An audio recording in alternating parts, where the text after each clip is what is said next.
Welcome back to the Puck Bunker. I'm Morocco Zapia, joined as always by my co-host, the man who believes that buffaloes actually have wings, Darren Boyce. And speaking of Buffalo, we are joined by Walt from the Sabremetrix podcast. How you doing, Walt? Thank you so much for joining us. Doing good. Thanks for having me. Looking forward to talking about the Sabres with you guys. Yeah, so that is our topic of the day. We're going to talk all things Buffalo Sabres. And if you've been following along with these episodes, you have a pretty good idea of what's coming. So let's start off with a recap of the season that was. What are your thoughts on how that season went for your Buffalo Sabres? Was it what you expected? Were there any big surprises? Or was it just another unfortunate ho-hum year for the Sabres? Yeah, it kind of just felt like the status quo a little bit. The season started off slow with that series in Prague against the Devils. And, they really just never found their stride the entire year. It's kind of just slightly below 500 hockey the entire year, like a few win streaks to get close to or above 500. But for the most part, they're out of it the entire year. And I think that was kind of expected by most Sabres fans that it would be a disappointing season, but I know a lot of fans just always hold out that hope that, maybe that one extra player will emerge and become a star. Maybe that one extra piece could put the team over the edge, but clearly didn't happen last season. Okay, I'll touch on one big move. We're Suns fans here, me and Darren. There's no secret about that. And obviously there was a massive, massive trade between Buffalo and Ottawa this year. What were your thoughts? Like, we were very happy in Ottawa with that exchange. I'll be quite honest. We were fairly excited with that swap. Nothing against Josh Norris. We love Josh Norris. But there's obvious concerns with the injury history and that sort of thing. What are Buffalo's fans' feelings on that trade? How do they feel about Josh Norris and the time that they were able to get a glimpse of him? And what are your thoughts on that moving forward? Yeah, that was definitely an interesting trade. I mean, at the time, I think a lot of Sabres fans were willing to move on from Dylan Cozens. I don't necessarily think fans wanted to move on from Dylan Cozens in a trade for a player like Josh Norris because obviously, like you brought up with the injury history, he's slightly more expensive than Cozens too. He's older. I'd say I don't think he's the most well-rounded player. I think a lot of Sabres fans, if they move Cozens for a guy, would prefer like a more well-rounded physical player. Josh Norris is kind of a guy who just, is able to score a ton of goals, but his complete game on offense isn't really there. So I think for Sabres fans, it's kind of a struggle because I think a lot of them were willing to move on from Cozens, but I just don't think Norris was the type of piece fans wanted the Sabres to move on from Cozens for. So I think you're kind of like stuck in the spot now where Norris only played a handful of games for the Sabres last season after that trade. It got shut down for the rest of the year. So I think a lot of Sabres fans are definitely concerned with his injury history. And the Sabres don't exactly have a lot of center depth right now. So he's expected to be locked into a top 6 center role. So if he misses any amount of time, the team could be in trouble. So, I think from that perspective, I don't think Sabres fans are too happy with the trade because a guy like Cozens, even though he struggled, he could still be a ceiling raiser. I think there's still like a lot left with his game to uncover. And we saw him play really good hockey in Buffalo, and he's still relatively young. I think with a guy like Norris, I think you lose a little bit of that ceiling. I think at this point, you kind of know what type of player Norris is, and it could be a solid player when he's healthy. But I think in terms of raising the ceiling, which the Sabres should try to do at this point, I think maybe hanging on to a guy like Cozens would have been the better choice. I'm so happy that we don't have that anxiety anymore, Rocco, with him getting hurt. Because literally deja vu what you just said right there. The season lies on Josh Norris not getting hurt. And it's Well, well, the it thing is hasn't with worked him, out all the time. he plays and then he gets into a groove and he gets hot, and then it's like, but every time he gets hit, you're holding your breath, which is unfortunate. I mean, that's just out of a guy's control, and you hate. I'm sure he's fucking sick of hearing about his injuries. So you feel bad for a guy because he's a good guy by all accounts, but I mean, not much you can do when you're getting hurt. So who's going into the season last year, whose performance were you happy with last year? Maybe who were a couple guys that maybe you'd expect a little more from this year, or maybe we're expected to do a little more last year and really, really need something this year. Yeah, I'd say in terms of players I was happy with last year, I think the big names, I think Rasmus Dahlin, I think he had another great year once again. I think he's, firmly a number one defenseman now on, both ends of the puck. I think he's great offensively and defensively now, which was, we see him struggle a bit defensively early on, but he seems to have gotten that down the past few seasons. Then I think the other big name, Tage Thompson, I think he had another great year offensively. I think he's pretty clearly their best offensive player. Could pretty much score at will at times, and just a great all-around player. So I was really happy with both their start player seasons. I think in terms of players who were, a little bit underwhelming, I think there were, I think Dylan Cozens, I mean, he's no longer on the team, but I think last season he was a guy who was kind of underwhelming for the Sabres to start the season. I think a lot of people are hoping for a lot more of him. And then another young player, similar age, Jack Quinn, he was another guy who I think a lot of Sabres fans had high hopes for heading into last season. I honestly thought he was, a breakout candidate to just have like a crazy offensive season production-wise. And he struggled a lot. Yeah, he started producing a little bit more down the stretch, but season as a whole was a bit underwhelming for him. And he's someone who the Sabres re-signed again this offseason, so they're willing to give him another chance. But I think he's a piece who was, very underwhelming last season. I think it kind of like resets his, projected trajectory moving forward. The other guys I wanted to touch on were the goaltenders. I mean, you have Luukkonen, who is kind of highly touted. He's been, I want to say, up and down. He's had some good stretches. You guys had James Reimer last year, obviously, and Devin Levi, who's been kind of a top prospect that you guys, the media wants him to be a guy, but he kind of hasn't really been that at the NHL level yet. What have you thought of their performances? And, is the expectation that one of them runs with this job, or are they just going to do they need to find a goalie? Is that something they need to look for? Yeah, goaltending, I think that's a huge question heading into this season because, UPL struggled a lot last season. I thought he was awesome the season before. So you're kind of stuck with a guy where he had one really good year followed by one pretty bad year. So who knows where he actually lands on the spectrum of, just goaltending talent. I think he has it in him to be like an everyday solid top half NHL starter.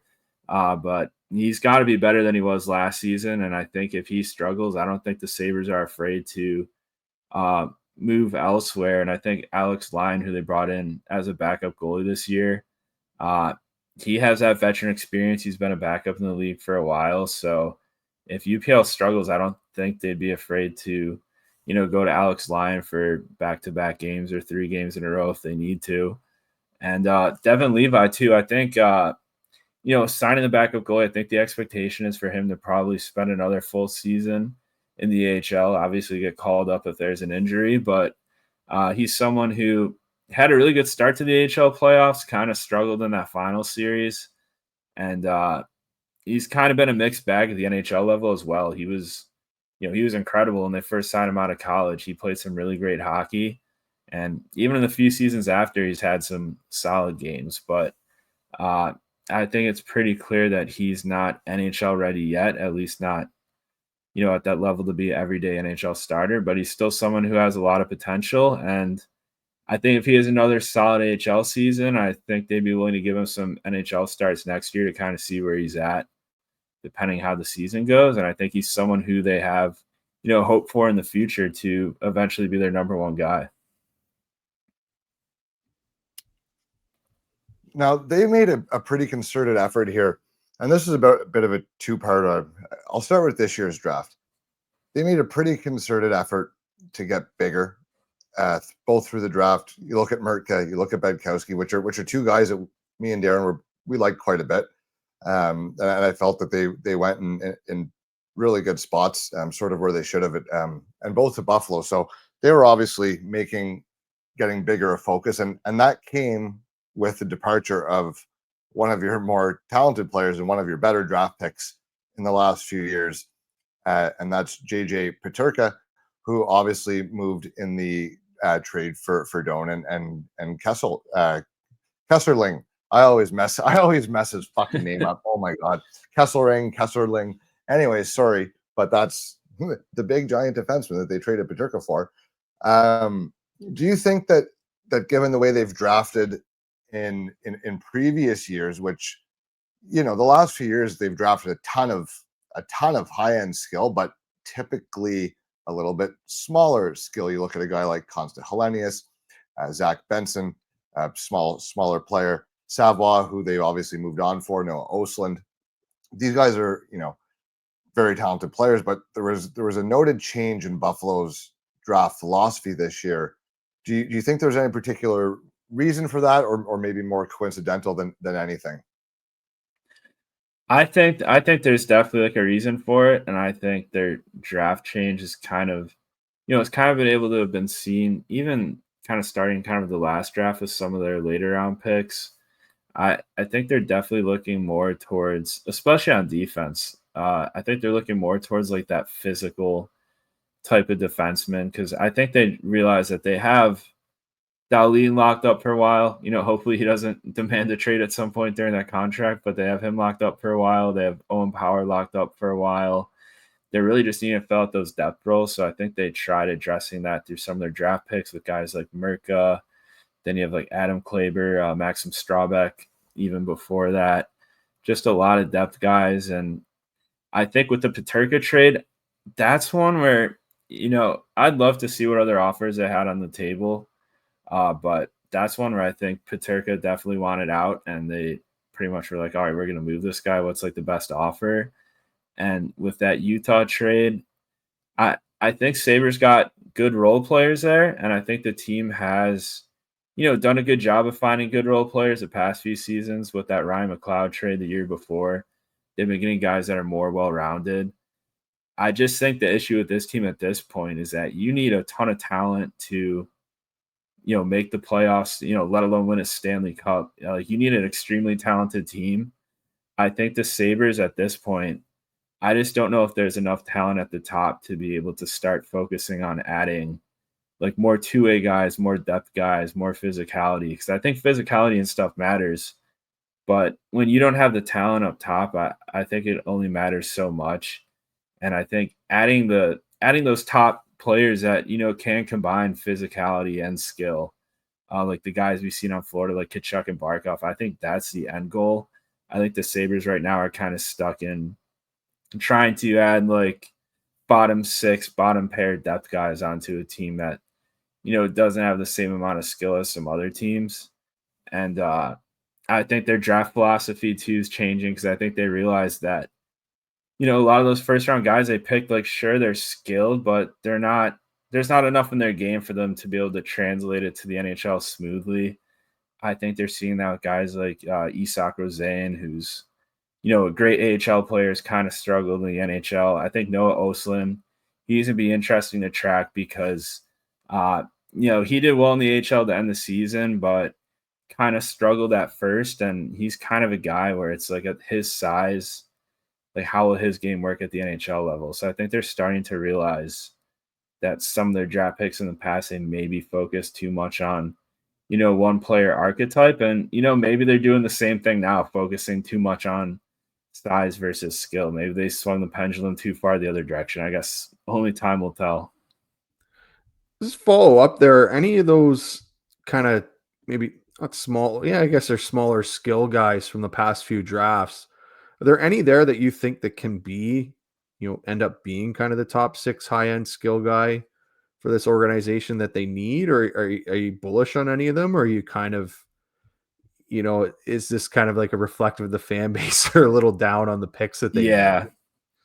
I mean, I'd say I cooled off on at least most of the AHL guys. I think Noah Osland, he's someone where I just think back to his last time he played in the World Juniors for Sweden. I thought he was like the best forward or one of the best forwards on the ice that entire tournament, and he showed a crazy amount of skill that entire tournament. So he's someone where I think he's smart enough of a player, and I think he's skilled enough where maybe he could translate his game into a top 6 role. But, I think in order to do that, I think he just needs, just a little bit better AHL production, because I think it's hard for those guys to come to the NHL just not dominating the AHL offensively and be able to translate that to a top 6 role. Because as Sabres fans, we've seen, Peterka and Quinn like absolutely dominate the AHL at their same age, and they didn't really have a smooth transition offensively at the NHL level either. It took a few years still. So I think with Oslin, maybe expecting a little more there. And I think, if we're talking about guys that are already on the NHL team, I think Zach Benson, I think he's someone who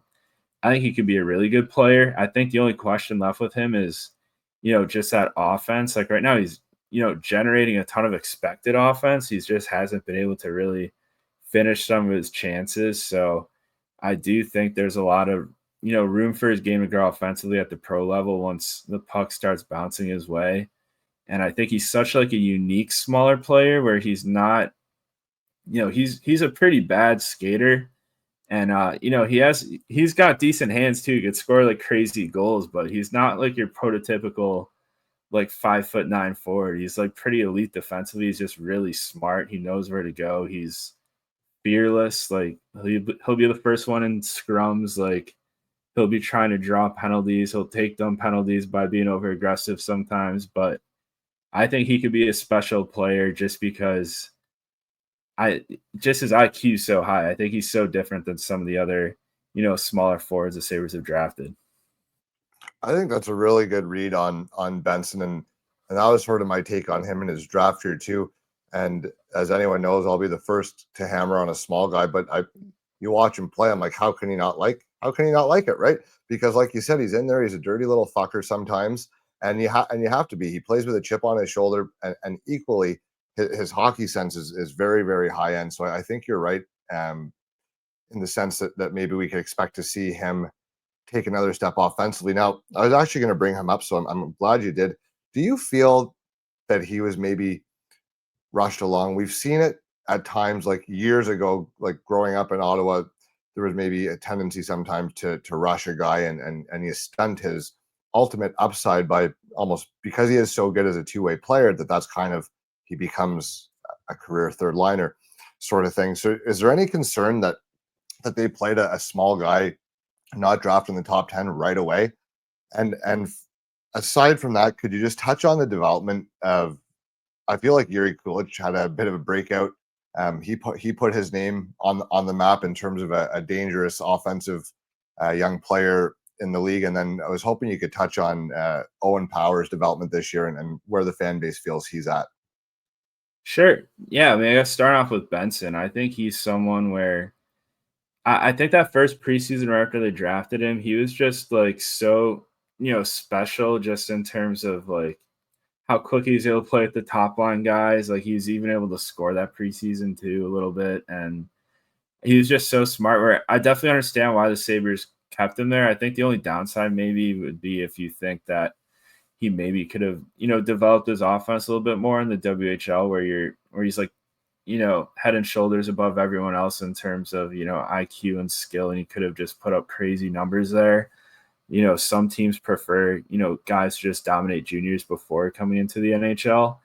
But I think even Benson's like first few games in the NHL, like it's crazy, like the size of the guys he was winning like puck battles against. Like he'd be going against like just like 6'5", like 225-pound forwards and somehow coming out with the puck and like creating a scoring chance. So I think from that perspective, he seemed pretty ready for the NHL. And a guy I forgot to talk about, Jiri Kulich too. He's someone where, he's really shown the ability to score at the pro level. The AHL, he, always seemed to score clutch goals. He can even score on the power play too with his one-timer. I think he's someone who I think the Sabres will probably have a pretty big role for him this upcoming season. I don't know if that's the right choice because he may kind of be rushed into there, but they don't really have much in the way of center depth in Buffalo, especially since they moved Tage Thompson to the wing last season under Lindy Ruff's system. So, I mean, Kulich was a guy they're playing at center. And we talked about Norris earlier with his injuries. He's like kind of their other considered top 6 center. And then Ryan McLeod's more that second, third line guy. So Jiri Kulich could be a guy who, could even be the Sabres top line center at points next season. I mean, he was the top line center with Tage Thompson for a little bit down the stretch with Tage and Benson on his wings. So he's someone who, can have a larger role. And I think he's another guy who's like kind of not the prototypical like younger skill for the Sabres have drafted, just because I think, he's a pretty strong younger player. I think he's pretty aggressive too. I think his defensive game too, if he, focused on it a little bit more, I think he's solid enough there where he's able to be a solid NHLer on both ends. I think this season will be a huge season to kind of see what his ceiling is. I think, like Benson, he's a guy who we probably need to see a little bit more production from in order to firmly cement him in the top 6 for our future. But I think he's someone who's on the right track and will be given every opportunity to succeed next season. And then, finally, Owen Power. He's someone where I think some fans were kind of frustrated with him last season. I do think like his game hasn't changed too much. Like he struggles net front sometimes, but I think the basis of his game is being like that secondary assist guy. Like he's a guy who like gets the puck for the breakout, passes it to a guy, and that opportunity leads to a goal scoring chance. Like I don't really think there's any coincidence the Sabres offense took off in that 22-23 season during his first full NHL season, because he's someone who could really set up his team to succeed on the rush. And he's just a very smart player. Knows where to put the puck for his teammates on offense in order to create offense for, just everyone on the ice. So it's kind of why he hasn't had like the gaudiest point totals, because he's really not, sometimes he's not even a secondary assist guy, but he's just on the ice, like creating plays for his teammates and, putting the puck in better areas. I think the plan apparently is like for Michael Kesselring to be his partner, because they've kind of struggled to find a partner for Owen Power during his time in Buffalo. So I guess that's the hope, is to have Kesselring, who's also a pretty good skater, huge, like a freak athlete. Like if he's someone who can kind of let Owen Power roam a little bit more offensively and, not have to worry about being that net front guy or having to worry about cleaning things up in front like he has been the past few seasons, just because his defense partner's been so poor. So I think he's someone who the Sabres obviously have high expectations for, that contract they gave him. And I think he's someone who will be, just a key to the Sabres' success in their future. Do you think that pairing's a good fit compared to what he's been playing with? Yeah, I mean, I think it's definitely a better fit than some of the guys he's been playing with. Because I think Kesselring I think he has enough skill to keep up with him, and he's a good enough of a skater, and he has that little bit of physical edge to his game. So I think it could work. I guess, the thing that always concerns me with like trading for guys to like specifically play with one player is that if for some reason they don't mesh well together, then, who do you put on Owen Power's pair? Because it seems like Byram and Dahlin are almost a lock. And then say Kesselring doesn't play well with Power, then you pretty much traded Peterka for like a third pair defenseman, and then you're trying to, just find whoever to play with Power. So before we kind of move into the offseason moves, and you mentioned one of them with Bowen Byram there and his contract.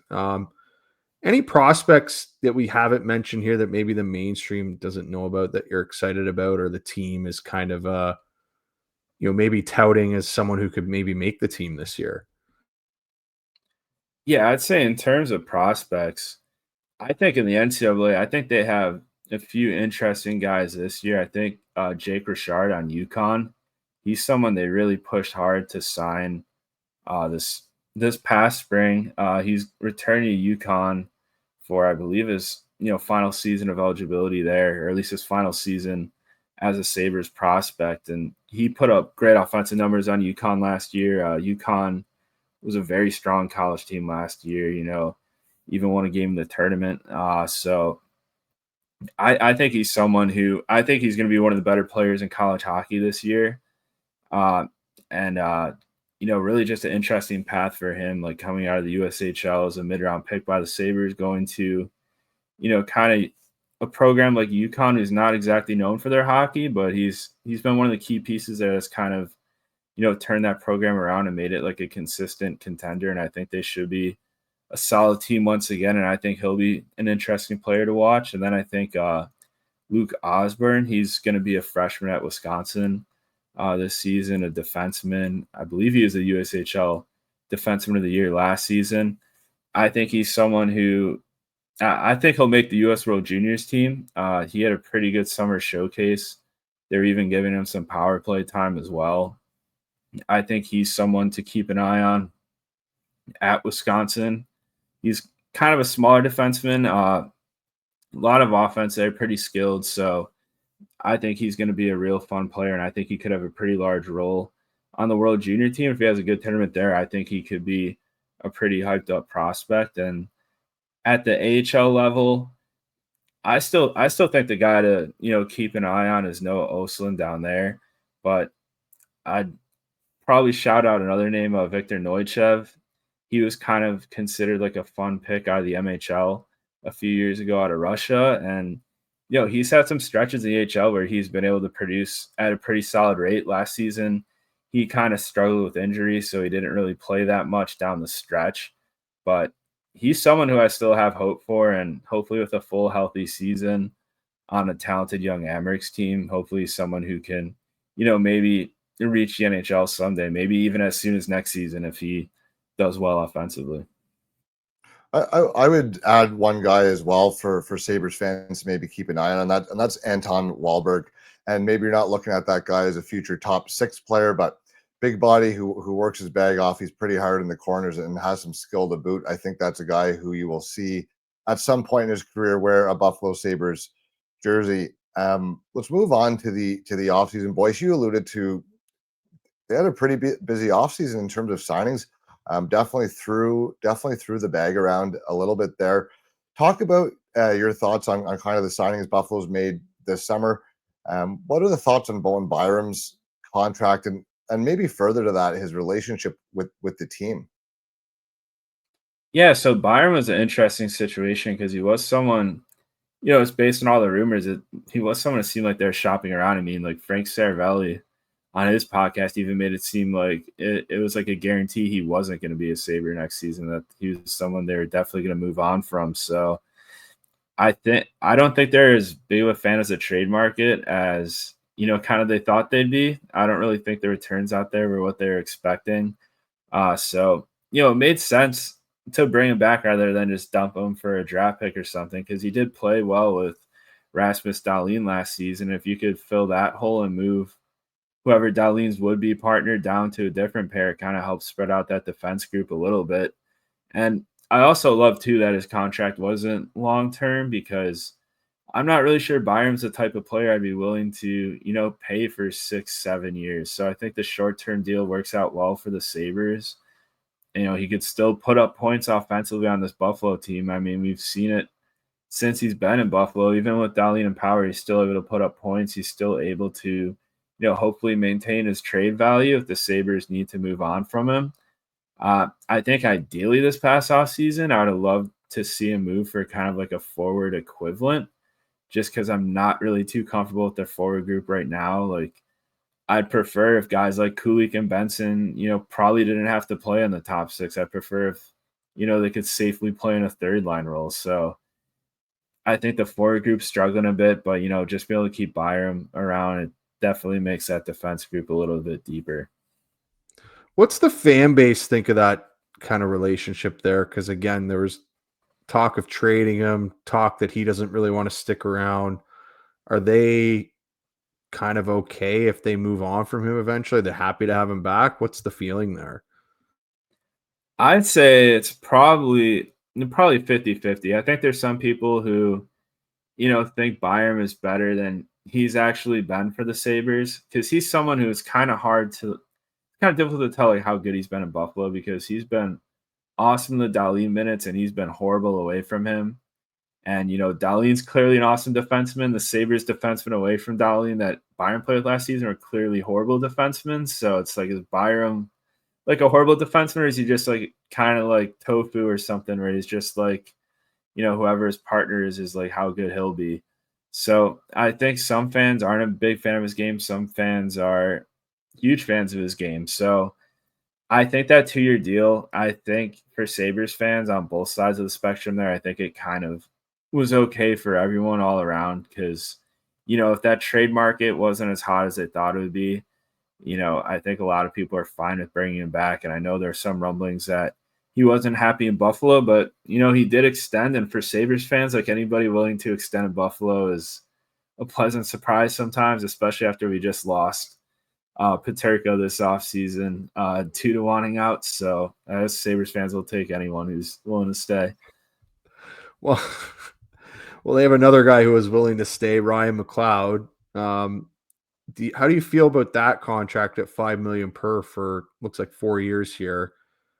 Does that make you kind of happier about the trade that was made there, or were fans okay with that trade after this year? I know McLeod had a pretty decent year for them. How's the fan base and how do you feel about that deal? Yeah, I think that's a real solid trade for the Sabres when it was made. Like I think it was shocking at first for a lot of fans because it was like Savoy for a guy who's kind of like a middle six guy in the Oilers, but then when you kind of dive into things a little bit more and like Savoy, he kind of struggled in those big games that he had in his junior career. And, even since he's moved over to the AHL, he's been a good player there, but he hasn't been like dominant. Like, I don't really think he's been like the high end skill guy the Sabres thought they could have potentially have gotten at that pick at the time. I think his game's cooled off a bit. So I think it made sense for them to move him for a guy like Ryan McLeod, who's, he's an NHLer. He's solid at both ends of the puck. Really fast skater. He's a big contributor on the penalty kill. I think he's kind of like that Swiss Army knife forward the Sabres needed. So I think to be able to get him at $5 million for 4 years, I think that's a pretty solid deal for the Sabres. And I think he's someone who's shown the ability to kind of scale his game up in the lineup too. And kind of asked for a larger responsibility with injuries and stuff. I think he's someone who can play with skill. He can produce point wise. And I think for a middle lineup player for $5 million that plays a center position, I think that was a solid deal for the Sabres. Buffalo's heading into next season, obviously, without two big names that we've talked a lot about, Peterka and Cozens. That's two massive changes from the start of last year. And that means other guys are going to get an opportunity. We talked about Kulich and Benson probably being the primary benefactors of those trades in terms of the minutes.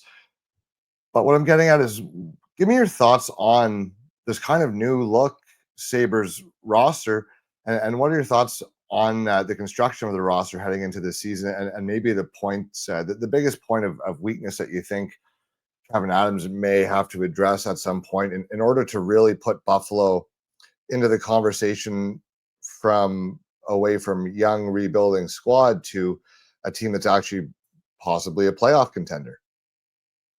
Yeah, well, I think this offseason was, and I think a lot of Sabres fans kind of have deja vu a little bit from last offseason because it does seem like they traded for guys who, just aren't bad hockey players. Like Josh Doan's a good hockey player. Michael Kessler, he's a good hockey player. Even someone like Connor Timmins, like he's been a good hockey player the past few years, but they're not like elite players. They're not really guys who can, scale up their game to that top line, top pair roles. They're kind of just more good depth guys.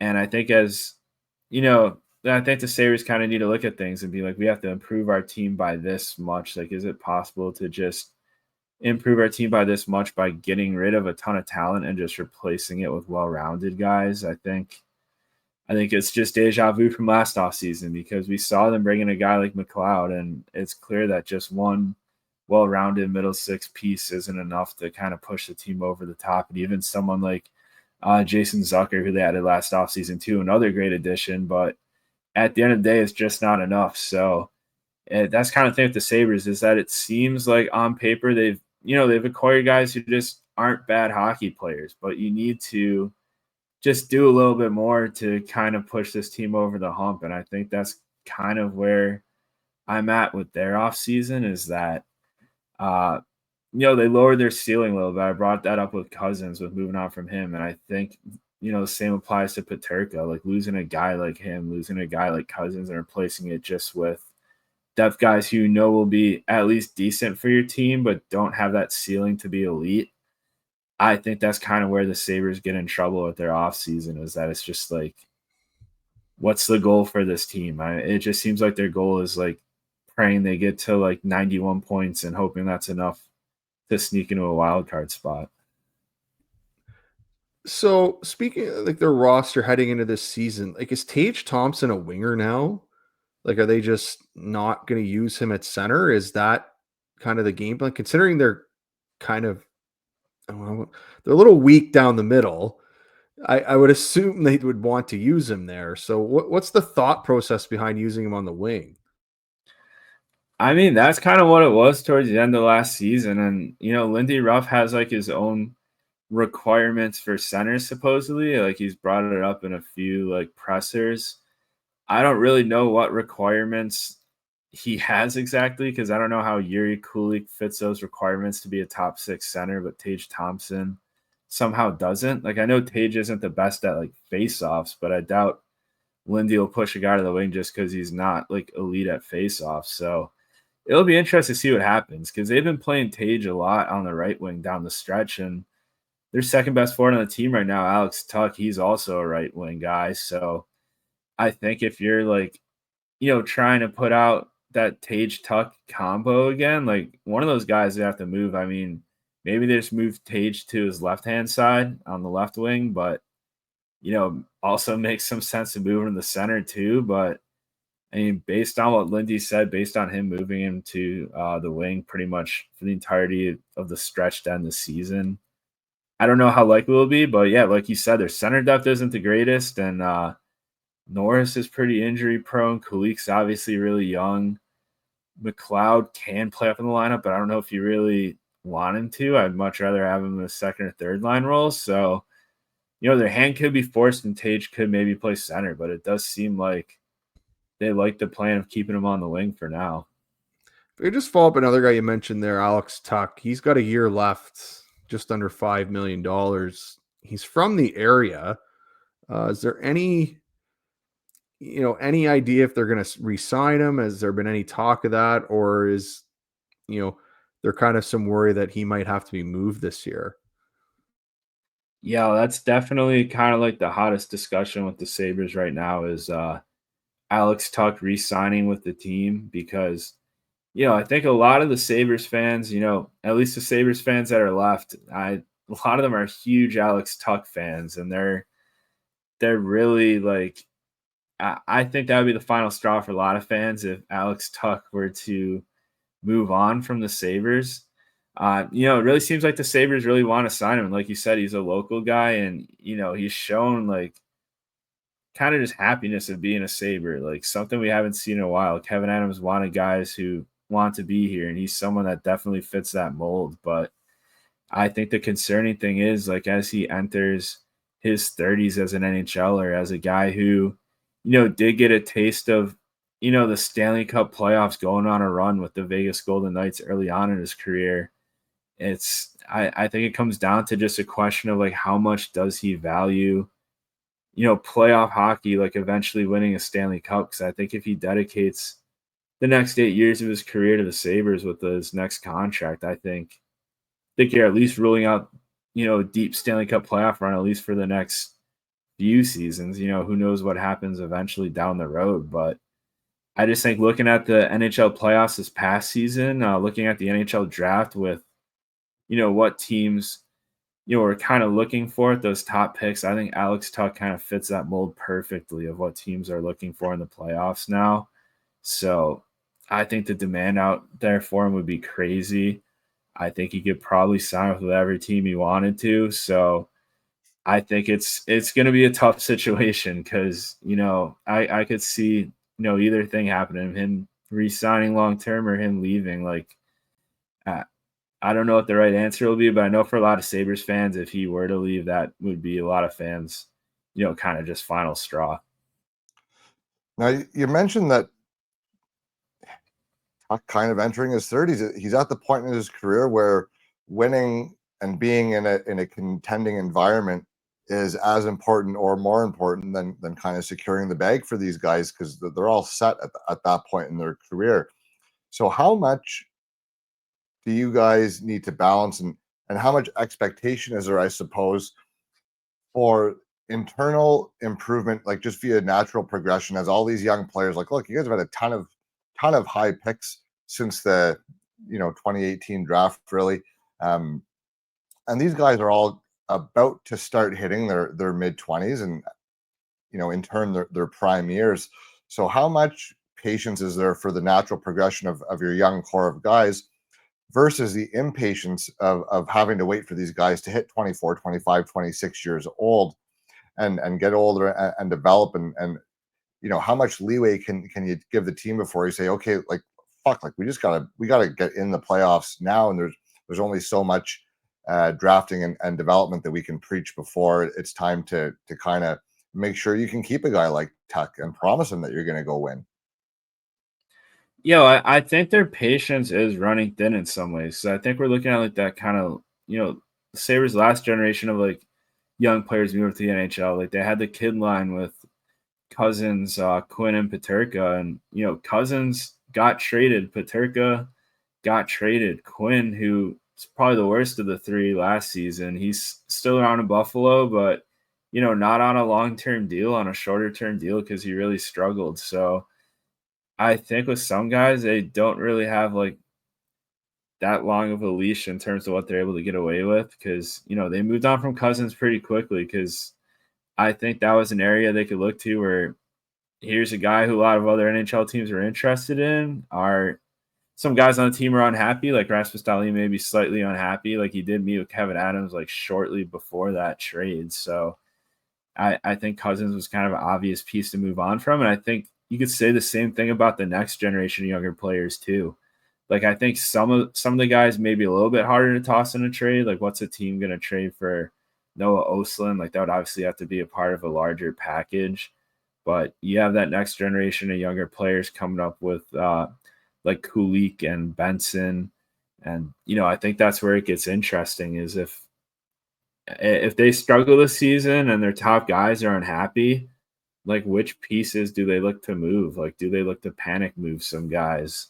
I'd have a very tough time moving on from Benson and Kulich, but, maybe the Sabres wouldn't if it was able to keep their top guys happy. But yeah, I think the organization as a whole is kind of ready to take that next step. But I think they're quickly realizing that, once you turn those first round draft pick assets into actual drafted players and they don't really, set the world on fire in the AHL, then you're kind of just stuck with pieces you have to let develop. You don't really have a crazy amount of high value trade chips unless you just toss them in a giant package. And, most teams that are looking to win now in the NHL aren't looking to trade their top guys for, already drafted prospects. Like at least with first round pick draft capital, you could trade that to a contender and then they could keep that pick and flip it at the trade deadline and help them win the cup. But when those picks turn into drafted prospects, like the Sabres making 3 first round picks, they pick Savoy, Ostlund, Kulich, then you're kind of stuck and have to wait for those guys to develop. Is there a worry amongst the fan base that this core might not work out? Like, is that becoming a thought amongst the fan base? Yeah, I mean, I think that's probably been a thought of the fan base, at least for the past few seasons now, probably since 2023, 24. I think a lot of fans realize like Rasmus Dahlin may be the greatest defenseman in Buffalo Sabres history. Like Tage Thompson, arguably a top 10 forward in Sabres history, at least in terms of, being fun offensively. But it's just, they don't really have an embarrassment of riches like coming up through the system. Like they have a ton of prospects, but they're not a top 5 prospect pool in the NHL right now. Like it's not like they're like a bona fide number 1 prospect pool group. Like can't wait for these guys to get here. Once they get here, we'll be contenders. I just think that's not really what the Sabres are anymore. And I think that's why a lot of fans are like, our core right now is not even good enough to sneak into a wild card spot. The prospects we have right now are like like overall organizational prospect rankings, like middle of the pack. So I think a lot of Sabres fans are coming to the realization where it's just like, just break the drought. Like that's really all we can hope for, is this group breaking the drought and hoping the good luck flows just from that. Because as a whole, I think the overall future outlook of this team definitely isn't what it was like 10 years ago. I think 10 years ago, they had, a ton of depth in their prospect pool. They had Jack Eichel, they had Sam Reinhart. I think a lot of Sabres fans' expectations were, winning a cup down the line. Like, I haven't heard any Sabres fans talk about, this group realistically winning a cup down the line at all, at least not since Jack Eichel left the organization. So I think as a whole, the hope is kind of just like with our Buffalo Bills, just like break the drought, and then hopefully good luck stems from that. Is there a world where Dahlin and Thompson become available? Like, does that world exist this season if things go south?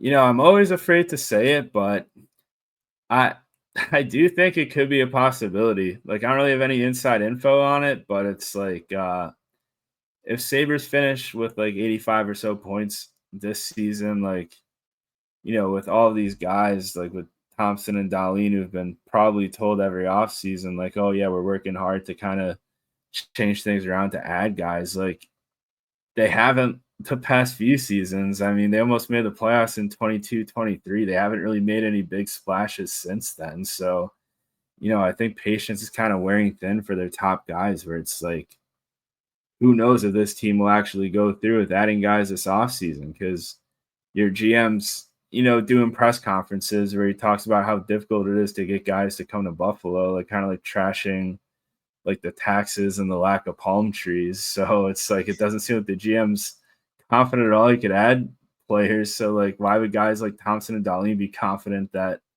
there'll be enough pieces added where they could eventually be a contender? So I think this season is like just massive in terms of, kind of setting the future outlook for the Sabres. Because I think if they miss the playoffs by 10 plus points again this season, it's like, I think Dahlin and Tage start looking at their careers and being like, do I really want to be stuck here? Because just looking at all the other former talented Sabres in the NHL now, like Sam Reinhart, like back-to-back Stanley Cups, he's probably on track to be like a borderline Hall of Famer. That definitely wouldn't have happened if he never kind of asked out of Buffalo. And Jack Eichel won a cup. Evan Rodriguez, who's a deaf guy in Buffalo, has 2 cups. Like, I think guys are realizing that, Buffalo's had some really talented players. Like, it's not, this team isn't bad because their top players are bad. So I think if you're a top player in Buffalo, you got to be pretty confident in your abilities, saying that if I get traded to a good team, I could be a big part of a cup contender. Now, there's a couple key points that you mentioned there that I want to touch on. And the first was patience. And the second was your top players are not bad top players. So with that in mind, and speaking of patience, how much leeway and how much rope do Lindy, Ruff, and Kevyn Adams have? And at what point do you say, hey, we've assembled talent, we've drafted talent, we've had a handful of guys who are now cup winners leave the organization, and obviously some of that was prior to this regime, but how much rope do they kind of have before we start saying, hey, it's a lot easier to trade or to change one GM than 23 skaters? Yeah, I think this is probably, well, I'm someone who doesn't really think the Sabres do well this season. I think this is probably the last season for both of them. I don't think, I think Kevyn Adams, I think it's absolutely crazy that he's even back this season.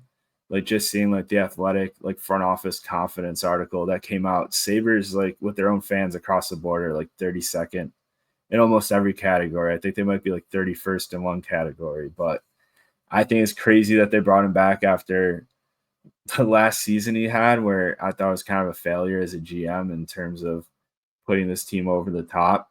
So, I think maybe for a guy like Tage and Dahlin, like the fact that Lindy, Ruff, and Kevyn Adams could both maybe be gone next season, you could bring in, a well-known head coach. You could bring in, a GM who's motivated, that's, kind of willing to sell the players on his vision, I think there is hope of that. And, I think that's really the Sabres' only hope, because I think that they really just need to kind of be scared into action. I think that was the case when they signed Taylor Hall and kind of shocked the NHL that one year. I think, just based on the timelines that have kind of coming out, I think Jack Eichel probably asked for a trade like right around the same time they decided to sign Taylor Hall. Like the Sabres had a presser with their owner. It's just a Zoom presser right at the start of COVID, saying that they're going to be cheap. They're going to try to be like economic, efficient, and effective. And then, Eichel probably comes in and is like, I want out. And then they sign Taylor Hall to $8 million a year and they spend to the cap. So I think Dahlin and Tage do have the ability to scare the Sabres into spending money on this team, spending to the cap, getting more serious about their GM hire. Like they did bring in Jarmo Kekalainen just as an advisory role, and he's been someone they've been talking to for the past few seasons. So who knows if the plans maybe to move him to that role. But I think just getting a guy who is able to sell the players in Buffalo, like on just his vision, like sell the fans on their vision, and really just be like an advocate for the Buffalo Sabres. Like it's crazy Kevyn Adams hasn't been able to be that for this organization, considering that he's from the area. He played on the Carolina Hurricanes teams that beat the Sabres in the playoffs, so he knows what a playoff hockey game in Buffalo is like what the atmosphere is like when the fans are into it. So I think it's crazy we don't have a GM who's like kind of talking more about all the good in Buffalo rather than all the bad that Kevyn Adams has kind of been doing so far. So, question I have about Kevyn Adams, you kind of talked about it. Just if you want to elaborate on it a bit more, what's the fan base's opinion on him? Because it didn't sound like you were too high on him yourself, and the Athletic Report said that as well. Is that kind of maybe hurting their perception amongst the fans? Is just they've kind of had unlikable people in charge. The other portion of this too, if they don't make the playoffs, like should they really be keeping him around to make all these deadline moves and decisions for, moving forward? Is like, do you have any confidence in them doing that? Yeah, the whole Kevyn Adams era in Buffalo is like so interesting because he's kind of done it all for the Sabres. Like he started off as an assistant under Lindy Ruff with the Sabres, assistant coach, like on the bench. And then he moved to the business side of things. And then like that presser I talked about, the Sabres said they're going to be cheap. He was pretty much like the lowest paid NHL GM at the time. They pretty much just like kind of plucked him from the business office. And he was a guy that our owner, Terry Pagula, who hasn't been the best owner for the Sabres. Like at least he's kept the team in Buffalo, but they haven't exactly been winning since he bought the team. So Adams was kind of a guy he could, kind of speak through and make moves through. Like he's someone that's not like going to be like, no, I won't do that. I'm the GM, you're the owner. Like he's someone who pretty much got this job because of the owner. Like he didn't get this job because of, scouting on like Florida or whatever and working his way up through the ranks. Like he got this job kind of because he had the trust of the owner. So I think that's kind of been the problem in the Kevyn Adams era.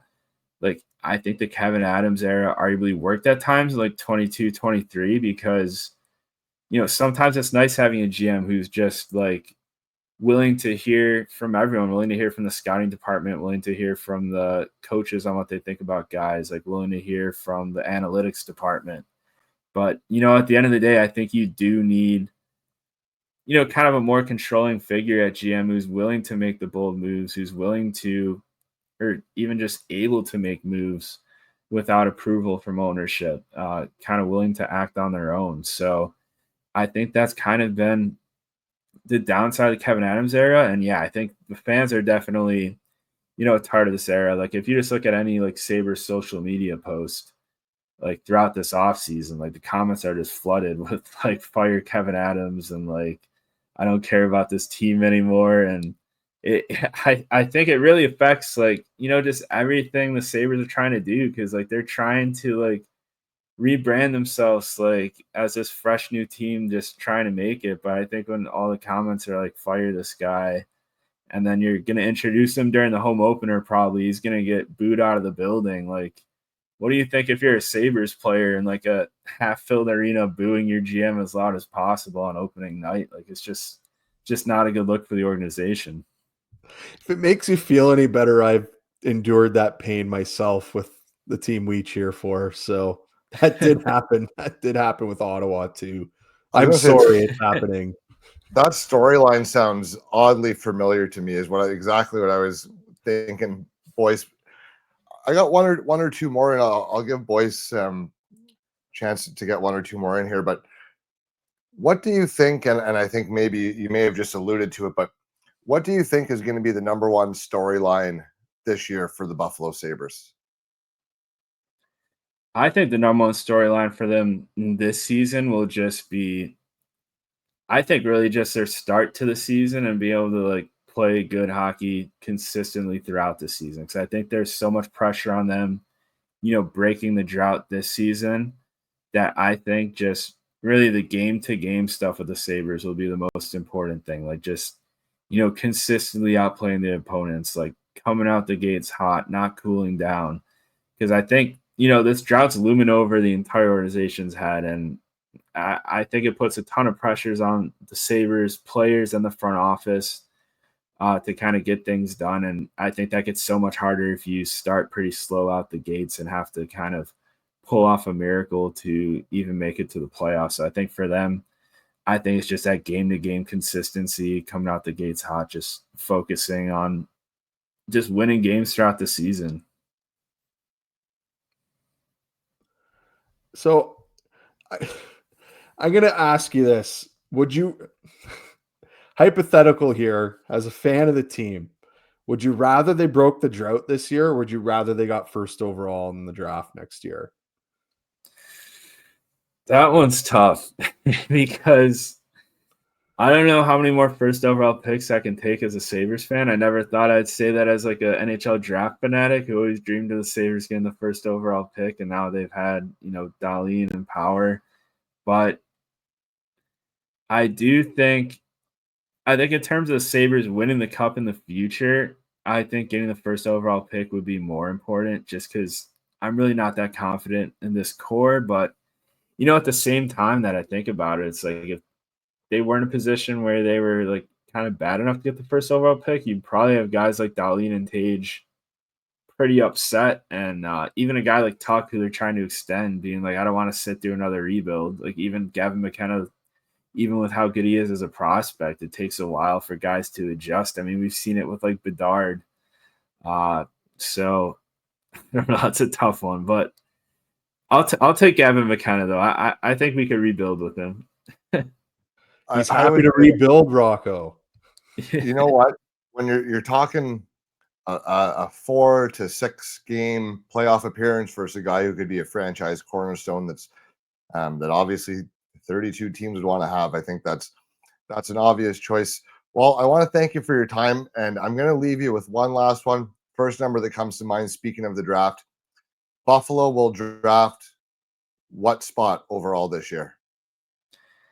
I have to go with, I feel like the draft pick the Sabres have been picking a lot, just throughout the drought. I think 8th overall. I think they'll find themselves back there. Oh, Buffalo, 8th overall, just outside of the top elite players, and right in no man's land where the Sabres are so used to being. That's the most jaded answer right there. That is the most jaded answer. That's a guy that's like, we're spinning our tires, going nowhere. You know what? We lived it. There is hope at the end of the tunnel. You'll get there. A lot of jokes aside, a lot of promising young talent on Buffalo, and it is only a matter of time before these guys emerge. Check Walt out at Sabremetrix and Charging Buffalo Media. They do great work and great coverage of your Buffalo Sabres. And if you're a fan of Walt's watching us, please follow us as well. Walt, thank you so much for your time. This has been great. And boys, we'll see you next time. Yeah, thanks.